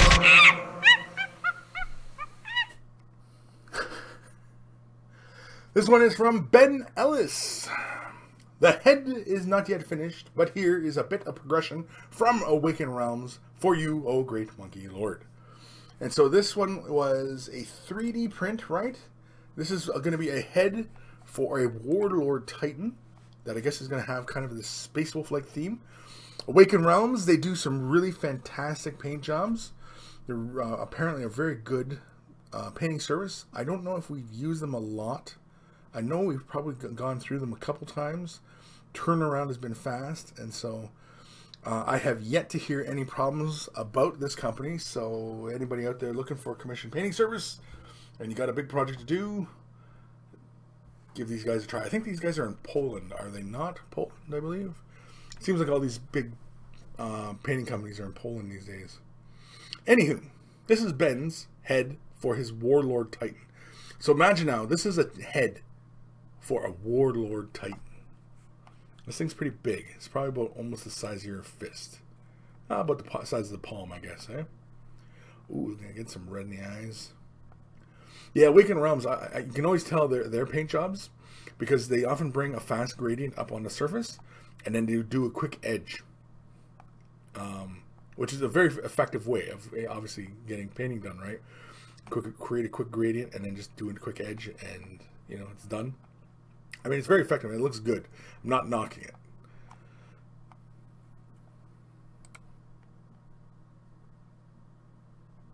But you can always tell that style, though. Very, very cool. Does that say Raz? Is that Raz or Russ? Because that looks like an A. He's got Raz. He's got Razzle Dazzle. He's got Razzle Dazzle on his eyes. But very, very cool. I like it. It's gonna be cool. When is the due date on the project? When's this supposed to be done, Ben? Ben. Where's Ben? Lions of Caliban. Kris, I got it right this time. Have you ever done a Tyranid tutorial? I've done a few Tyranid tutorials on the carapaces and stuff like that. I even done how to show damage on their carapaces. So like when they're hit by plasma weapons and stuff like that, how it would look on like on their flesh and the burnt flesh and stuff like that. Oh yeah, I've done a few tutorials on different NIDs. I also did like poison frog color schemes on NIDs, stuff like that. So yeah, I've done a bunch of videos. They're all at Mini Wargaming's vault. Most of my painting tutorials are in Mini Wargaming's vault because I work for Mini Wargaming, so obviously most of my work would be there. Ben, I was like, yo, did you clear the head with the Mechanicum? That might be tech heresy. Rust and runes. Yeah, I know, I was just kidding. No due date that you know of. Okay, so no due date. So we got no due date on this, but either way, it's going to be fantastic. It's going to be freaking awesome when it's done. A big, gigantic Space Wolf Warlord Titan. You'll definitely be the envy of your gaming group, I'm sure. Let's do one more email because we can. And because we need to catch up. Actually, I'm not behind. Holy crap.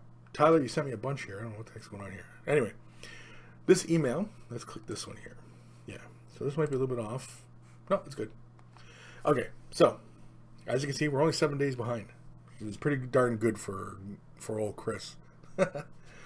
This is from our buddy Tyler Bortel. Hey Kris, with the new Tau Codex out, I've decided to take a break from the bugs and cult to pick up my old Tau army.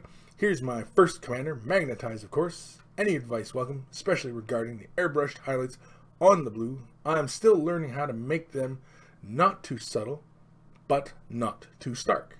Many thanks. So there was no pictures in this one. So he sends another one. And he's got pictures in it. So let's have a peek.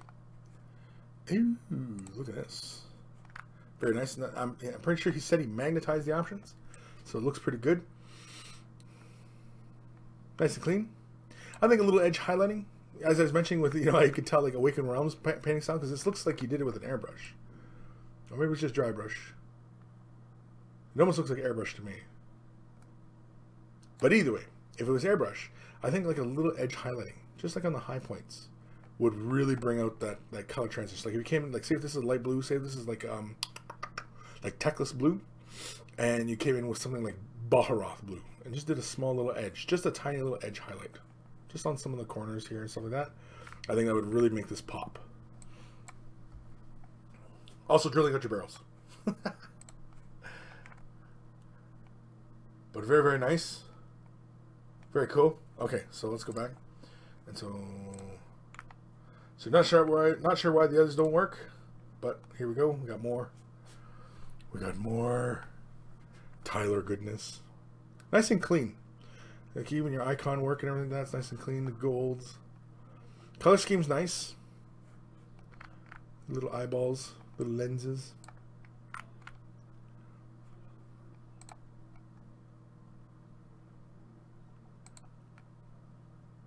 I think it works.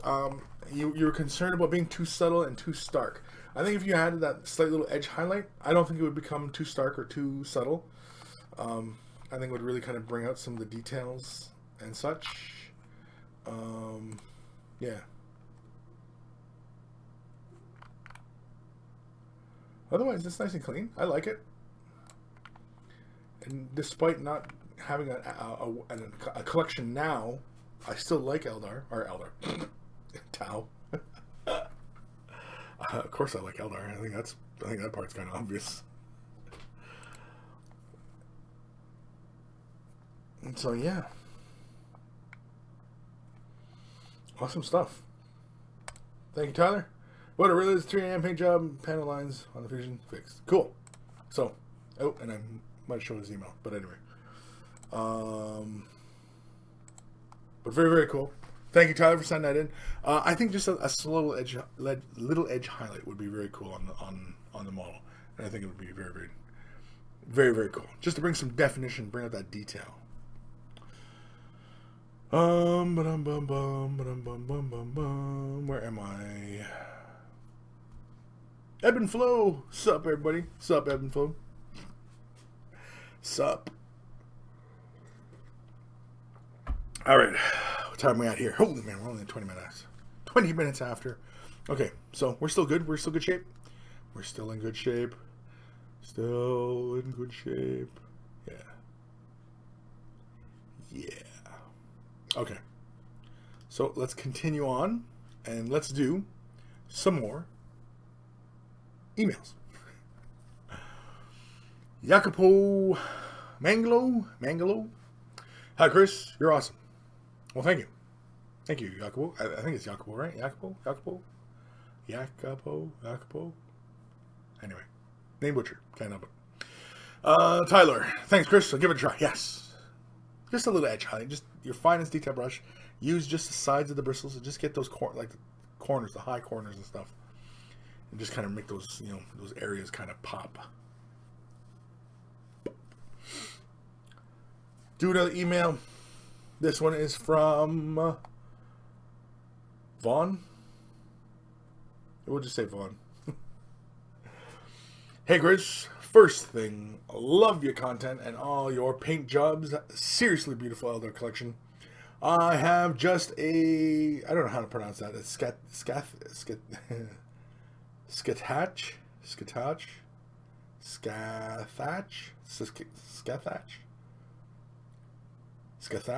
Anyway, Skathach Wraith Knight. I sit there all day trying to read that. I want to convert it so it looks like it is stepping out of the webway. The idea is to paint the inside of the portal on paper in an oval, then cover in glue gun glue, rippling where the model is still in contact. Probably chop a leg or a few fins. I then plan to make the webway a light source on the model, illuminating the back with electricity coming out and making contact with some parts, Terminator style. Issue is actually achieving this dream. I'm still rather new to painting and have recently acquired an airbrush. Have you got any suggestions on how to achieve what I'm picturing? How would you create the electricity? What would you use to make the portal a light source, and how would you go about doing it? Am I going to ruin an already great model? Your thoughts on this would be greatly appreciated. Many thanks.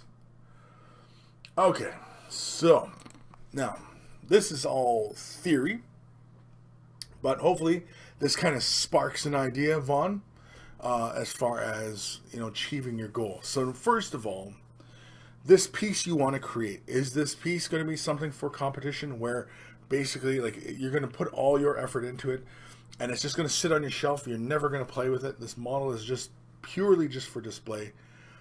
Then we can convert it up, cut feet off and stuff like that, and do all sorts of stuff, right?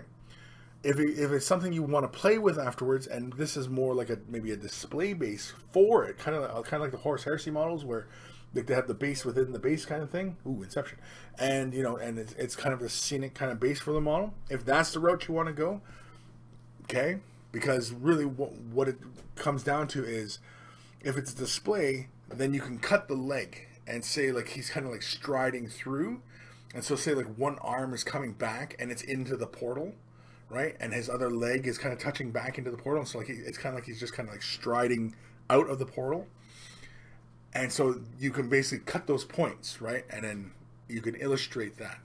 Now, the idea of using hot glue, like from a glue gun, to achieve the rippling effects is actually a really great idea. And I think you could probably, you might want to practice it a few times before actually committing to it. But how to build this entire, this, because you want, like, are you imagining this portal? Is it ringed in, say, like a wraith gate? Like there's a gate and it's actually inside it? Or is it the portal free and it's just kind of like, it's just out of nothingness, and this portal's opened up and this friggin' wraith knight's coming right through? These are other concepts that you want to solidify here. But if I was to do it so it was freestanding and it was just like it was a portal just in the open, or if it was haloed in a wraith gate or green, webway portal kind of gate, either one will work. I would take clear plastic, like point whatever millimeter thick clear plastic, and that's what I would build that hot glue ripple effect on. The other thing you could do to create this effect is actually take a piece of clear, or not even clear, but say a piece of plastic card, cut to the shape that you want, take green stuff the ripples, and build a nice smooth effect, and then create a mold and lay that on that surface, and then pour clear resin into it. And in fact, if you went that route, it would be one entire solid piece. And if it's clear resin, I mean, it's going to be solid. It's going to, it's going to just be one big piece. Of course, you have to design it to match up with your model. If your model is just standing away from it, or if you're coming out of it, right? So again, these are all concepts that you're going to have to, confirm and nail down before you actually start, ripping things up and start getting into it, right? It's a very interesting idea. I think if I was to try and pull this effect off myself, I think that's what I'd do. I would take a plastic card piece and I would soak the ripples in green stuff myself, and then place it in a mold. And you can get the cheap silicone molds and stuff like that. And in fact, there's a lot of videos of how to use like silicone caulking and use that for mold making. Actually, I've seen a few videos on that. And you just lay that down inside and just give a nice little deep depression, and then pick yourself up some clear resin. You mix it up, pour it in nice and gently. Of course, you can even add coloring to that clear resin, and it will, make the resin. If you instead you want it being clear, like clear glass, you want it to have, say, tints of blue or green, red, whatever colors you want. You could add that to the resin, and it'd be solid. And of course, it would be pure, one solid piece. Because if you took, like, say, clear plastic and hot glue, you're going to see that those are two separate elements, and you'd have to, and you probably would want to try and blend those elements together, and that might be a bit of a pain. Now, with the clear resin, it's one solid piece. It's strong. The lightning, I think for myself, if I was to try and produce create lightning on it, because basically what you're going to want to do is afterwards you're going to put like an LED at the bottom of it, and it'll illuminate the clear plastic, right? And so you'll have a light illuminating it, bang, and it'll catch all the bumps and raises, and it'll probably catch like little bubbles and stuff like that. And if you wanted to do the lightning, you could probably just etch that in on the back side, just like like how you see the clear plastic and they do the etched lighting and stuff like that kind of a principle, right? And so you just have that etched lighting coming out, and just do like a couple little lightning bolts here and there, whether it's by itself or it's surrounded in a wraith gate, either one. Again, it's really the idea is this a display piece where you want to like enter into competition, and you're going to just sacrifice his model and chop it up? Then I think, having it looking like it's kind of like striding through the wraith gate or the webway portal, whatever, like if like the back of the elbow is still contacting the thing, and then like the back of the heel or back of the foot, ankle, whatever, right, is still in the webway gate, I think that would give that impression. Of course, that would mean that you have to carefully consider sculpting the webway, and that whichever route you go, it's going to be a ton of work, and it's going to take you some time, and you have to take your time on it. But I mean, if it's something, say, for example, you're doing right now, and you're going to get it ready for Crystal Brush for next April, then now would be the time to start on it and start getting it ready. But otherwise, yeah, was that the only thing that you were worried about? Was the electricity? Some parts actually when in the stream.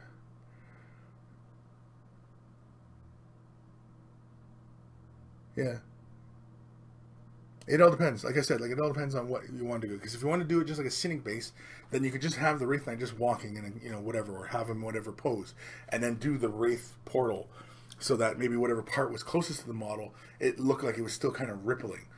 But I think having the ripples and stuff like that, and it looked like it's stepping through, would actually be very, very cool. Especially if you did it in clear plastic, like a clear resin or something like that. I think that would be very, very cool. So, hopefully, Vaughn, that helps. Again, I mean, send me another email. You know, if you want to continue bouncing ideas back and forth, I'd be happy to help you. You know, help you try and find whatever, you know, parts and pieces you might need. If you're not sure where to go, where to look, you know, I'd be happy to help you. So, because I mean, if you seriously can keep going forward with this, I definitely would like to see, you know, a progress report once or twice. You know, so. I definitely think it'd be very, very cool. Where am I?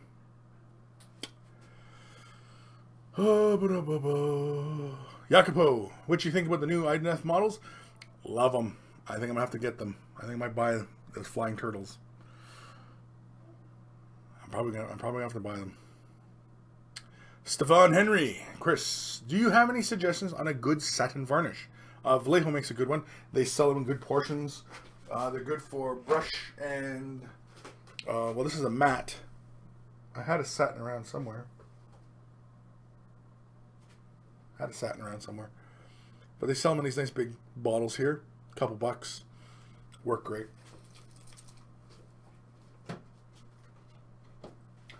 Try to think who else. Of course, you can go to the artist brand stuff like Golden or Liquitex, and they'll have big things of satin varnish. Depends on if you want them, like picking up the Vallejo stuff is just easier especially if you're airbrushing, versus like going with the artist brands, because they sell them in big tubs, and you know you kind of have to just siphon it off and put it in, what have you, right? So, but yeah, I like Vallejo satin varnish. I like. Jacopo, the shark models I've seen seem pretty odd. I think they're eels. The other ones are sharks, but I think those big things, like the ones that you see, they're kind of like, they got like the blinders on them. I think those are more like eels, aren't they? I didn't think they were sharks. They even keep saying they're sharks, but they look more like a big eel. I don't know. Either way, I think they look really cool. I like the whole idea of them. And of course, the next elf faction sounds to be really cool too. So. But this faction, though, this might be what gets me into Age of Sigmar. I dig them, and I like the whole blind elf idea and stuff like that. I like that. That's really cool. Ghost Star Mandalux. Someone once converted a Forge World Chaos Knight coming out of a warp portal. Maybe take a look at that. Stefan Henry says link. Yeah, Ghost Star Mandalux. If you have a link on that, post it. Well, you can post it in the chat here, because now YouTube apparently has been preserving the chats. So you could post in the chat. Of course, you could always join us on Discord and post it in the Discord general. Tyler Bortel, the latest pics of the Sea Elves makes me wonder just how big the giant flying 6-armed dragon turtles are. They almost look Carnifex size, but was hoping they'd be huge. Yeah, I don't think they're that big. I think they're probably going to be about like yay big. I think the shells are about like yay big, because they couldn't have these things, you know, like a Baneblade. I mean, imagine we're probably imagining Baneblade size, but I think it's probably more like the what is it, the Stegodon for Lizardmen. It's probably more like that size.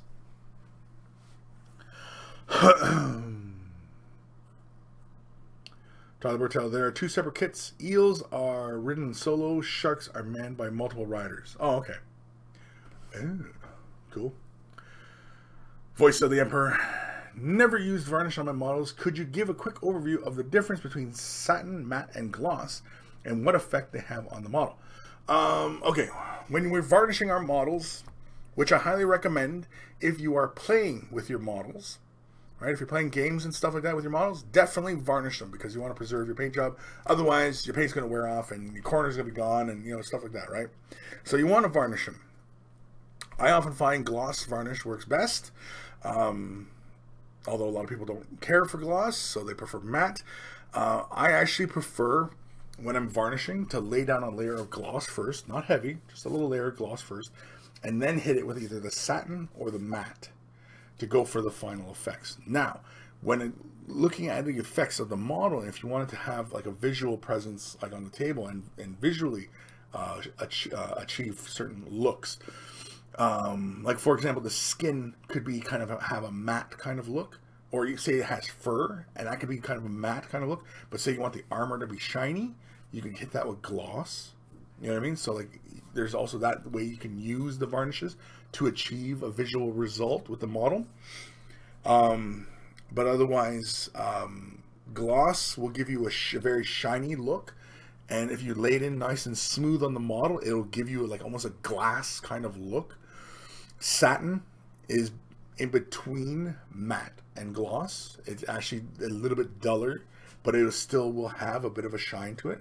I actually like satin on flesh because flesh kind of has this kind of somewhat dry, kind of glossy kind of look.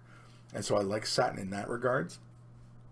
Also for some cloths as well, like, you know, if something was to like be like a sheer fabric, doing a satin varnish on it would actually achieve that kind of look that's, you know, an elegant kind of cloth. And then matte is really good for like fur and, you know, anything, or just doing the entire model. Space Marines, like, okay, if you have Space Marines, whatever, you can finish them in matte varnish or you can finish them in gloss. I like either one. You know, depends on the vibe of the model. And, you know what I mean? Like, say, for example, if the model looks like he's brand new, like Eldar. My Eldar army is full of gloss models. All my models are glossed. Except my avatar is glossed, but, you know. But anyway, they're all glossed because I like the shiny kind of look. And when things are kind of shiny, it has a bit of this presence of kind of like having been kind of hard and slick, right? And of course, you can use it for other effects like blood and things like that, where you want to have a kind of wet kind of look, right? And then matte just has this very dry kind of appearance. But under matte kind of varnishes, the light doesn't play off the model surface. So if you've done like a lot of nice highlighting, or you've done some really nice painting effects, going with a matte actually is better, because that way you can see the painting rather than, you know, having a bunch of light play off the model. So really, it's entirely up to you how to do it. But there are many different ways of using varnish to further create effects on your models. They're not just to protect the model, but actually aesthetically make them look better, you know? So, yeah.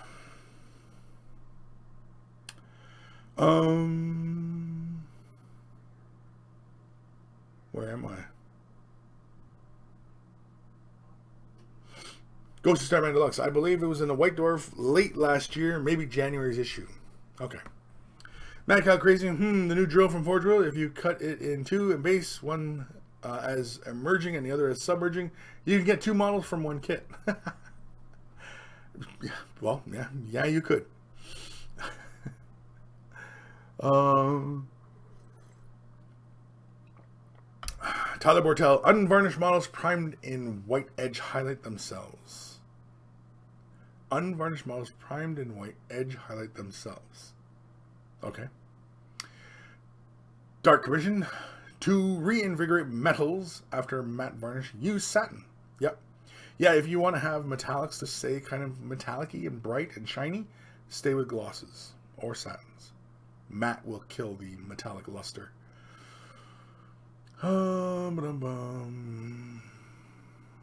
Disco Duke just got in. How long of the episode is left? Like 25 minutes from when I'm reading your comment.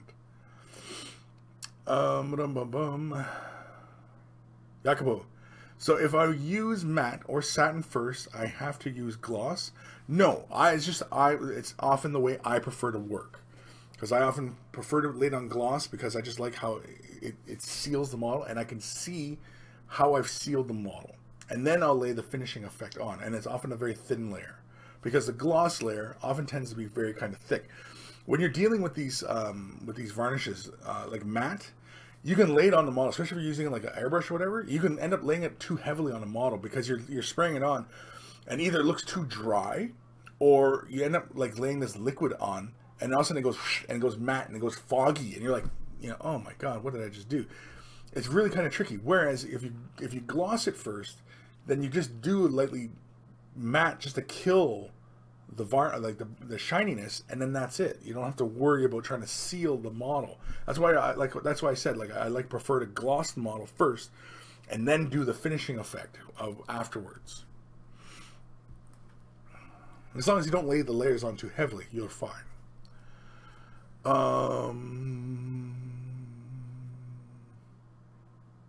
Ghost Star Deluxe and Medcar having some sort of conversation. I don't know. I'm just gonna sit here and have a coffee. You guys can read the comments.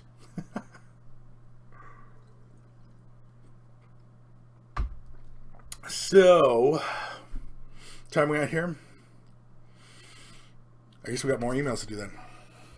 Let's do more emails because we can. Headphones.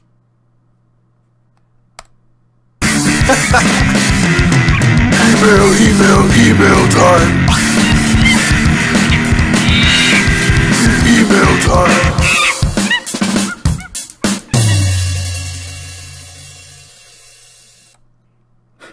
And of course, we always thank Guy Beer Offer, aka Carl, aka Beer and Blood Bowl.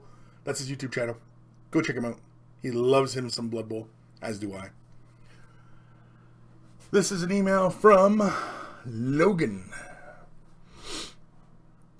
I have an upcoming project of the Black Dragons Space Marines, aka good guys with horns and bone swords growing out of them. Oh, sounds like heresy.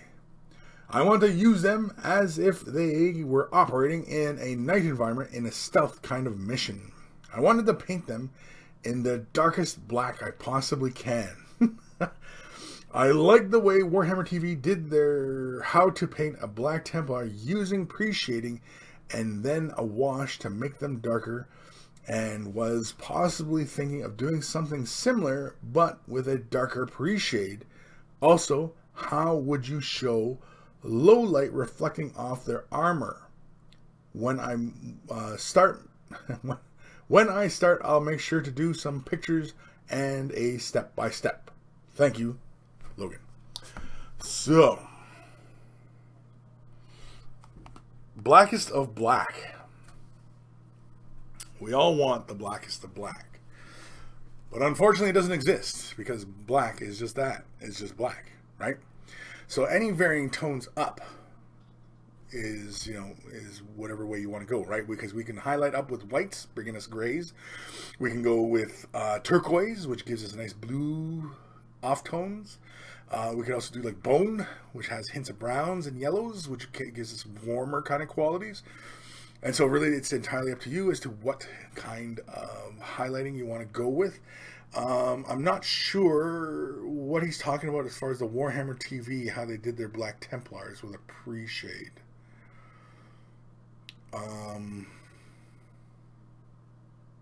Yeah, I'm not sure. I'm not exactly sure what he's talking about. I don't know if I've caught that video. But otherwise, I mean, yeah, I mean, like, because I mean, like, you do, like, when you're talking black, I mean, like, it's black. It's just black, right? I mean, you don't have bright black and dark black. Those colors don't exist. It's black. It's just black. Black is black. And yeah, I'm not sure what the video is with the black timer. I have to check that out as far as what he was talking about with the pre-shading. Did they do it like by spray cans or something, or what? Is it like a dry brushing of sorts? In which case, they could probably do something like, okay, so if you're gonna go with black, okay, here, let's go with, forget what the hell Games Workshop was trying to show. If you want a really dark black, oftentimes whenever I'm building a black and I want it to stay dark black, I want to keep it really close to black. oftentimes I will take Ink You by Darkness, and I will mix 3 to 1, even 4 to 1, black to Ink You by Darkness. And then the next highlight will be 3 to 1, then 2 to 1, and then maybe 1 to 1, with the tiniest of dot, maybe of Ink You by Darkness. Maybe. I might not even put Ink You by Darkness. It'll just stay that dark. So that's really one of the best ways to go about staying nice and dark with your black. As far as the technique that they're talking about, I have no idea. If you want to emulate it, go for it. I like Ink You by Darkness and black as a combination, and highlighting up to almost Ink You by Darkness. Because Ink You by Darkness, actually, in comparison to black, is actually quite bright. Again, that gives you that turquoise look, gives you that blue, off blue kind of coloring, which is really nice. It doesn't give you a gray, which is kind of boring. And as far as showing low light on the model, well, again, you can imitate how they do like the sin skin of the assassins, because they're completely black, right? But they have these really high glistening points where the light is illuminated off their surfaces. And with that, I mean, you can build up, you know, for example, let's say a couple of the high points on the armor. Like, say, what is it, Space Marines we're dealing with? Yeah, Space Marines. If it's the Space Marines, say, for example, like on the shoulder pad, on the high point of the shoulder pad, and you had, say, just like, you took, like, Ink You by Darkness, you're doing, like, an edge highlighting, but then, say, one little spot, you made, like, just a little circle, just a tiny little circle, and then you went a little bit brighter, and maybe you brought it to Ink You by Darkness, and then maybe a spot, the tiniest of spots of white in that, so it looked kind of like a glisten of light bouncing off the armor, and that might work. Otherwise, to make it kind of look like ambient light or reflection off their armor from low light objects, you're talking about doing something like Sky Earth non-metallic metal, SENMM, and basically you're looking to create a horizon line in the surface. Now, doing a whole army like that would be a pain. If this is something you're going to do for display or competition or something like that, then go for it. But if you're doing this just for your army, I really wouldn't bother, because it's going to be time consuming, because you're talking about 2 layers of blends within the armor surface, and, you know, and then creating a horizon line and just kind of, you know, creating the illusion of like, you know, maybe it's cities or buildings or something like that, you know what I mean? Like, something along those lines, right? So I really wouldn't bother. I think just showing that little high points of glisten off the armor would be a good way of doing it. If you're kind of wondering what I'm talking about, look at how GW painted the Imperial Assassins, and you'll see what I mean, how there's these bright points on their armor, and that's representing kind of like the ambient light just bouncing off that surface. So hopefully, Logan, that helps and gets your ball rolling, and yeah, and let me know and send me an email on how it goes for you. Thanks for the email. Comments, where are we in the comments? I have no idea. Dimitri Appetin, hello all, right on time. Yeah, well, we got like 16 minutes left of the show. Dark Commission, scale 75, flat black.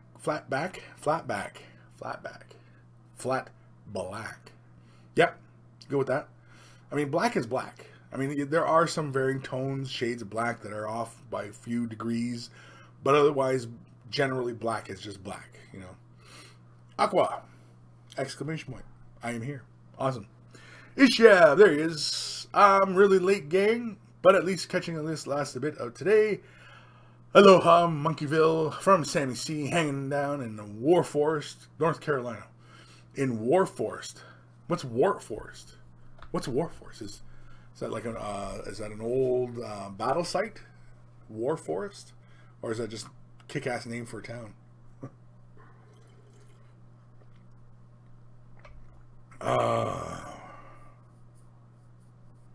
Tyler Bortel, are we ever going to get a quick tip on Sky Earth highlighting? I'm pretty sure I've done it.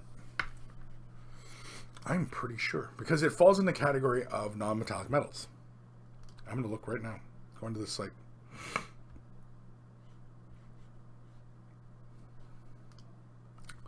Sky Earth non-metallic metal. Yeah. There, I do have one. It's done on a Harlequin's mask. It's a very small example, but I do have one. Let's see here. Let's try non-metallic metal. And I do have a few videos on non-metallic metal. And Sky Earth non-metallic metal. Yeah. I do have a few examples, Tyler. I mean, I could do an updated version, I suppose. You know, if that's need be, if that's what the Vault wants. But if that's something you want, then I mean, you know, you got to leave a comment, because I mean, for whatever reason, people have been really bad lately for not leaving comments on the videos on what they'd like to see in Quick Tips, or like, you know, what kind of things should be covering in the Quick Tips, right? So yeah. But anyway, Tyler, yeah, I do have some videos. I mean, I can make another one. I mean, but write it in the comment, like what kind of thing, like what would you like to see Sky Earth on? Like, what do you want to see it on? Johnny Wraith, there he is. Hello, monkeys. What's happening, Johnny? It's been a while, buddy. Haven't read that name in a while. Hopefully all is well. Hopefully all is well. Ishab, no. Wake Forest. Oh, Wake Forest. I thought it was War Forest. Did I read it wrong? No, I read War Forest. It's Wake Forest. My bad. Fat fingers. Tiny damn phone alphabet. Although War Forest does sound a lot more interesting. It does sound more interesting. I was like, well, where the hell's War Forest, man? I want to go to War Forest. Tyler Bortel, awesome. Thanks, Chris. Okay. The Voice of the Emperor. I suppose it could be War Forest. W-O-R. War Forest. And what would that signify if it was War Forest? Is that different? War, like, I don't know. What would that be? War Forest. Anyway. Vasily saying hello to Aqua. Hello, Aqua.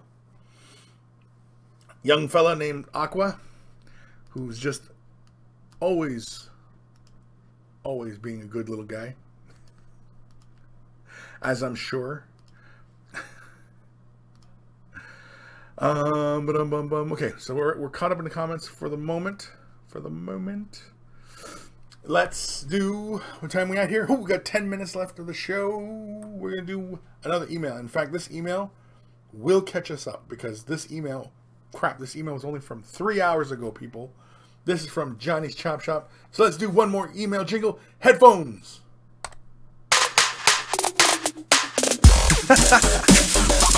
Email time.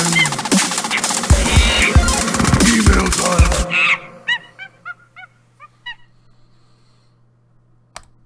And again, thank you, Carl, aka Beer and Blood Bowl.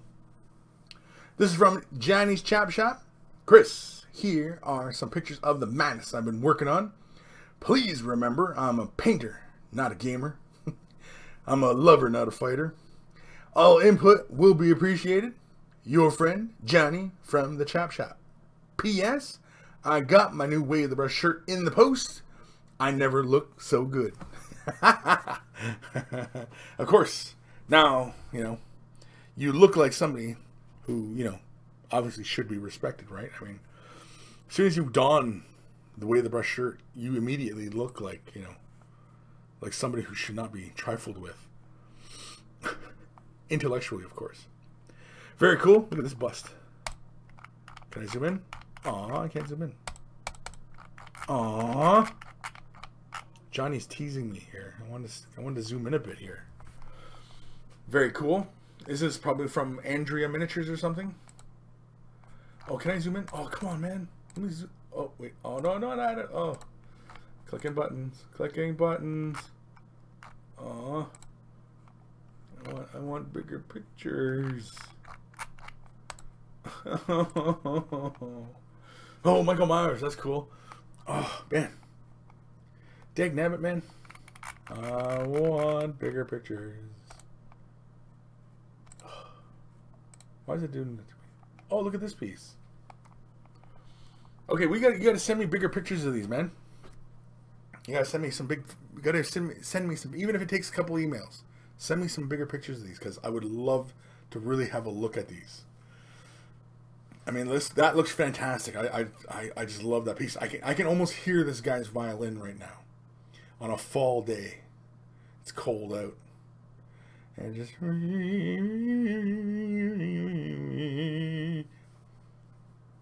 I know that's a horrible violin impression, but you know what?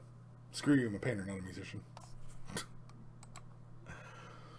Very cool. Little Charmin. Very nice. Is that pre-weathering? Is it going to get weathered? I don't know. Tiger. Oh yeah, tiger. Yeah, tiger.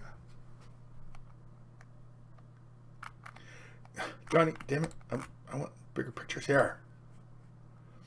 Oh, I can't remember what the hell this one is. I think in like World of Tanks they call it a Yag Tiger or something like that. Anyway. Oh, see, here's a nice big picture. Here we go. A Tiger. Very cool. I like the Tiger tanks. They're very cool. I play them in World of Tanks all the time. I have the special like 133 out of it. Anyway, I digress. Very nice. I like the mud effect. Although, would the mud be just purely just wide open like this, or would there be like some of this earth that would be mixed with it, like say in the center, and like the tracks would have this really kind of pounded mud, but like, you know, a little in the center would actually be kind of like more like this, you know? I don't know. It's been a long time since I've done like dioramas and really kind of examined these guys. Oh, we're back to the small pictures again. Son of a bitch. Is that the same Sherman that we saw from the other picture? Is it the same Johnny, are you here today, Johnny? Oh, Johnny says more pics next week. Okay, cool. Thanks, buddy. Yeah, send me some big pics, man. Send me some big pics. But yeah, awesome stuff. Thank you, Johnny. Whoops, shit. Thank you. Send the email. Awesome stuff. And with that, I'm all caught up. Yes, I know, Morgan Darkstar, you sent me an email. I did get it, but I don't know if we'll cover it today. Did I get through all the emails today? I did. So I am completely caught up on emails. So send me more emails. So Johnny, I'm expecting some more emails.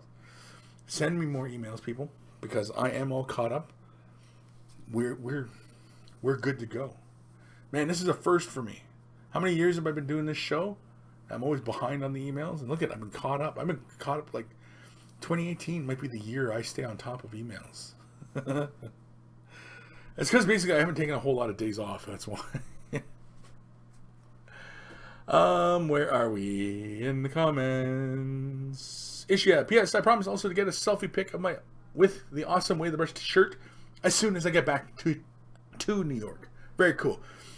Sammy, did I tell you that I sent you a message in Discord actually, but I didn't get a response.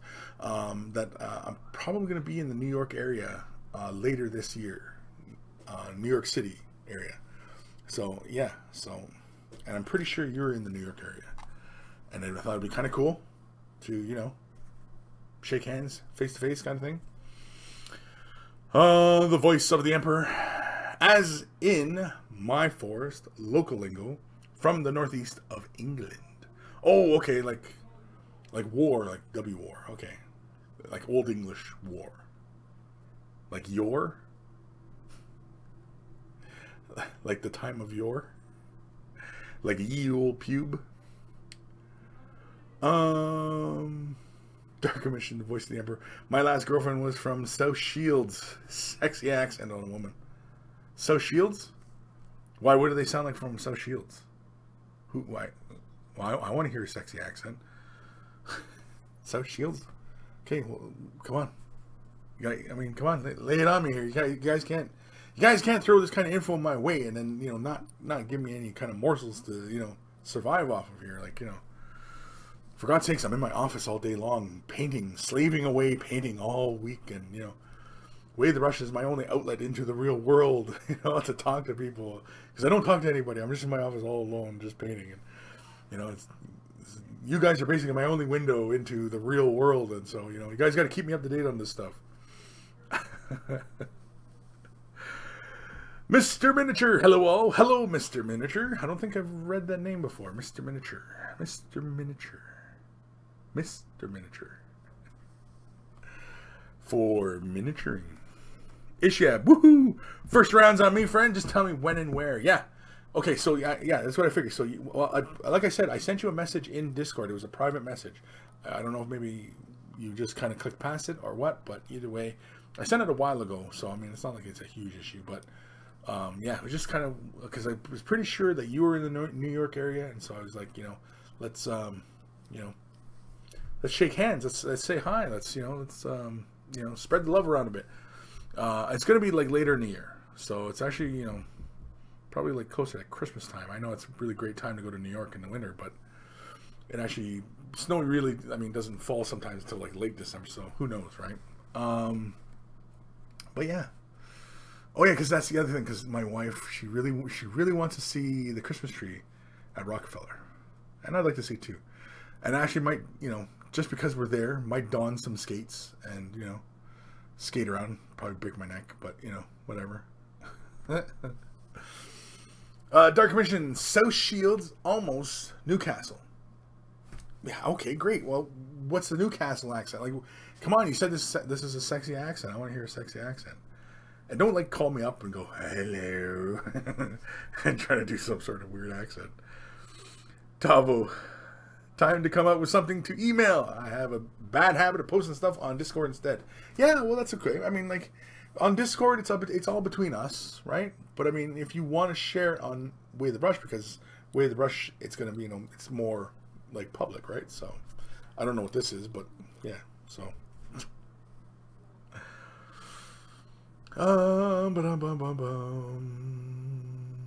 Ishab, yeah, Sammy. I'm out in Long Island. Big city is, of course, close. Yeah, that's what I thought. You're like, yeah, I thought you were close by. Vasily, you can always hear my sexy accent, and you know what? Russian is a very sexy accent, and you know you do present your voice very well, Vasily.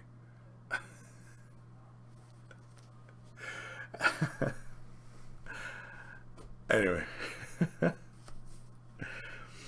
Johnny Wraith, I guess we need to start sending emails to Kris with recordings of our diverse accents. That, apparently, gets him going.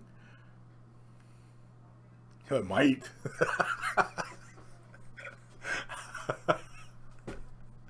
I'm just picturing this kind of thing where I got, like, my earbuds in. I'm just... Yeah, I don't even want to pantomime it. No, I'm not even going to do it. And look at that. We went the entirety of the show without getting totally derailed. And look at that. Look at that. It's only now at the last minute. Was I about to, like, you know... Anyway. Dark Commission. I came from Nottinghamshire and sound like a Neanderthal grunting. Really? Everybody from Nottinghamshire sounds like Neanderthals grunting? Intriguing. Johnny Wraith, whatever helps, buddy. Yeah, just come on, like, because I know Johnny, because you got that really cool Central American type accent. You know, you got that Latin America kind of accent. And I mean, like, you know, if I could sound like Ricardo Montalban, I would.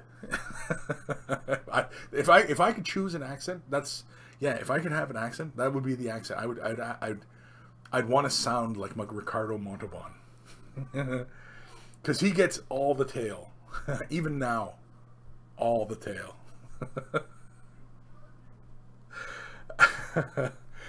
Jandreet, what? Watch your watch with that handshake. Yeah. Sheb. Tourist. Good luck. Yeah, well, you know. Yeah. Voice of the Amber. Oh, I can't link vids. No, you can't link vids. Ha ha ha. Ishab, new album concept. Sounds of the Monkeys. Way the Brush. Yeah. Maybe we'll make a collective album with just everybody's voices from different areas. Just, I don't know, saying something, giving painting tips. Oh man.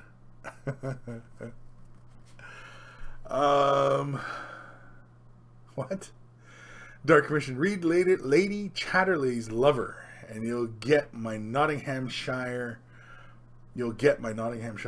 Live half mile from the setting. Traversal Manor. Ghost of Starman Deluxe. Oh God, Nottinghamshire. It's more like Nottinghamshire. Nottinghamshire. I don't.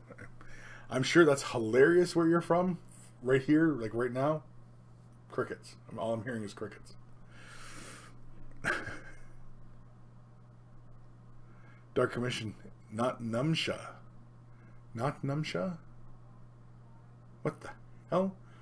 How is it that, how is it the country that spawned the language of English, there's so many different ways to speak it and nobody ever speaks English? How is that possible? Vasily, and then we could take over the world. Oh, we are the world cover. Wow. Johnny Shop, time to go. Yes, it's time to go. It's already 2 minutes past. Nashtack over on Twitch. Oh, hi. Hi, Nashtack. Painting tip number 1. Don't use the pointy side of the brush when applying paint. What? Nashtack, I feel like the chat is at YouTube. Yeah, most of the viewers are on YouTube. I've been slowly building up the Twitch community. It's very, very slow because I haven't used it in so many years. But I do some stuff on Twitch only. Like when I do the game nights and stuff like that, or I do my paint sessions and stuff like that, I do those on Twitch only, and then I port them over to YouTube later on. But yeah. Ghost of Starman Deluxe. The name Butcher's powers extend even to places. Well, it's a name, isn't it? Like, come on. Nashtack, and I show up to the wrong address. Yeah, it's like being late to a party and showing up in the wrong place. Oh man! All right, I don't think we can go any further than that. I think we covered a lot of ground. I think we made some progress today. Together we will get through this.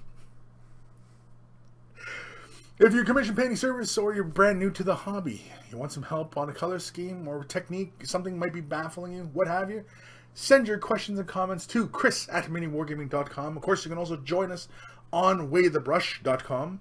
It's in the description below. Waythebrush.com is a central area of where everything is, from Discord to Instagram, Twitter, Facebook. Way the Brush t-shirts, they help the cause. Of course, you want to look like a connoisseur of everything smart and intelligent in this world. Way the Brush shirt is definitely the way to tell people that. Of course, I also have the monkey design as well for all the monkeys out there, because they're dedicated and loving and following, and just without their support, I just wouldn't bother doing this. And and of course, emails. Send me your emails because I am all caught up. Well, I do have one more email, but we'll get to his email next week because he just sent it today, like during the show. But yeah, we'll get to it next week. And of course, send me more, of course, because I love getting lots of emails. I wouldn't do the show if it wasn't for you guys. I just wouldn't do the show. I just wouldn't get out of bed because who cares, right? But because you guys need help and you guys want to be entertained and want to get some help, and you want something to listen to while you're painting, whatever, keep feeding the beast. That's what you got to do. You just got to keep feeding the beast. And the best way to feed this beast is by sending me emails. And that way, I know that you guys are watching and you guys are listening and you guys are trying, and you know what I mean? And I really enjoy when I see progress from people as they're painting, and you show me like your first models, and then, a couple months later, you show me some more of your work, and I see the progress, and I think it's really, really fantastic. And I like to think that I had a helping hand in that. And, it's just fantastic. And it just, warms the cockles, and, it makes this community greater and greater all the time. So, again, I want to thank everybody, who tunes in weekly and, and of course joins on Discord and, everything like that. And of course, Discord also, after Way the Brush, we usually head over to Discord and, we just usually, just talk for a bit. And, it's usually a lot more colorful. It's really no holds barred there. So if you're not afraid of some actual conversation that's colorful, and when I say colorful, I mean there's going to be some coarse language. But I'm not saying go in there and just start blasting off F words and stuff like that. I mean, like, that's not what the point. I mean, the point is to have, intelligent discussions, right? But anyway, again, patron support has been fantastic. You guys have been great. Patron support has been what has made this year and last year really fantastic. Really finished off the year really great. Getting the website finished and just getting some of these projects done. It's been fantastic. It's been allowing to have these extra funds to dedicate towards this stuff and making the show better, making Way of the Brush better, making everything better, and really just kind of building this up and making this community really great. I think we have a lot of fun, and and without patron support and without everybody else, the monkey support, it just wouldn't happen. And so you guys have been fantastic, and I always try and show the love back by doing fun stuff and doing secret. Well, I probably got to do a secret show tomorrow. Might do a show tomorrow, maybe, for the patrons, because we haven't done one in a bit, I think. But anyway, sorry, rambling. Yeah, waythebrush.com, t-shirts. Oh, everybody who's bought in t-shirts, send me pictures of yourself, because I wanted to fill up the monkey shrine. I want that monkey shrine to be a big shrine. I want it to be a big effing shrine. Like, I'm saying effing here. I'm trying not to say the full word. I'm saying just effing, like an effing shrine of monkeys. A big F off shrine of monkeys. That's what I want. Like, all you guys, just, massive. Anyway, I don't know where else to go from there. Take care of your brushes. They'll take care of you, and I will see you guys next week. And of course, I might see the patrons tomorrow, because I might do a show tomorrow. Later.